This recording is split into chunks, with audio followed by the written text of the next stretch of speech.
Ned wakes up. Cersei's furious. Robert says that Catelyn must release Tyrion and he must make peace with Jaime. Ned says he butchered his men and fled the city. He wants to bring him back for justice. When Cersei keeps complaining and insulting Robert's rule, he slaps her. He then commands Ned to return Tyrion. When he asks about Jaime, Robert says he's half a kingdom in debt to his father. He doesn't allow Ned to leave for Winterfell. He considers him a brother. He gives back the hand and says they'll talk when he returns from a hunt.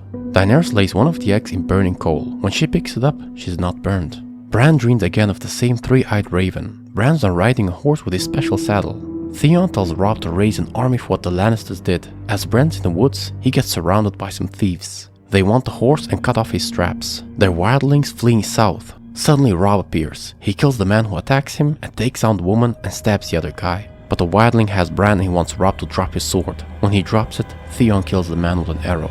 The woman is spared. Tyrion almost falls off the edge as he's asleep. He yells for the guard, the man enters hitting him. Tyrion promises to give him gold, but when he doesn't see it, he hits him again and leaves. Viserys grabs the eggs, but Jorah says it doesn't belong to him. Viserys needs them to buy an army to revive his dynasty, but he drops them since Jorah doesn't allow him to leave. Tyrion continues yelling. The man attacks him again. Tyrion tells him he has a bag of gold and that he's a Lannister who always pays his debts. He wants the man to deliver a message to Lady Arryn. Tyrion then wishes to confess his crimes. He says that he's a vile person and mentions some examples of the dirty things he did as a youth. When he's stopped, he denies the allegations against him. When he's to be returned to his cell, he says this is not justice. He wants a trial. Lysa commands the moon door to be opened. We then see an opening into the floor. He's told he'll go through that opening or the door. He then asks for a trial for combat. Lysa selects a knight, but Tyrion wants Jaime to fight. She rejects it as he is too far and it needs to happen today. When Tyrion asks for a volunteer, everyone's silent. But then Bran steps in. During the hunt, Robert argues to the Renly and then continues drinking.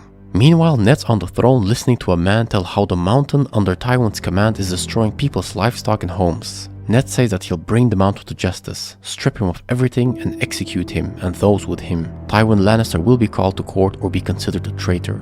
The men begin their fight. Bran's quick and evades the strikes. The location is dangerous, but Bran keeps evading the man smoothly. Bran then cuts him. As the man charges, Bran evades and cuts him again. Bran then manages to tackle him and then cuts him down. He falls through the moon door. Tyrion smiles. When Lysa says that he does not fight with honor, he replies, no, he did. Tyrion takes his gold bag and pays the guard. He then leaves with Bran. Sansa acts rude toward her mate. Joffrey comes in and apologizes for his bad behavior for the last few weeks and grants her a necklace. He asks for forgiveness and she does. He then says they'll be married soon and she'll be a queen. Ned tells the girls he's sending them back to Winterfell for their safety. They don't want to go. Sansa says she has to marry Joffrey and that she'll give him Sansa with blonde hair. Ned then reflects and tells them to prepare. He looks into the books of the great houses. He reads that the Baratheons had all black hair. Only Joffrey has a golden head. He then realized something. During a feast, Viserys comes in drunken asking for his sister. Jorah tries to stop him and Khal laughs. He's told to leave. When he says that it's not a place for a king, Khal Drogo tells him that he is not a king. He then pulls his sword and approaches Daenerys, stating that the Khals can't spill blood in their current sacred city. He says he wants his crown or he'll take Daenerys back and cut out the baby. Khal Drogo says he'll have a golden crown. He's elated and says that's all he wanted. The men then grab him and he keeps yelling for his crown.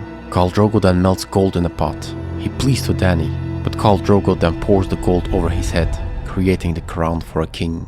The gold hardens and he dies. Khaleesi says that he is not a dragon, as fire can't kill them.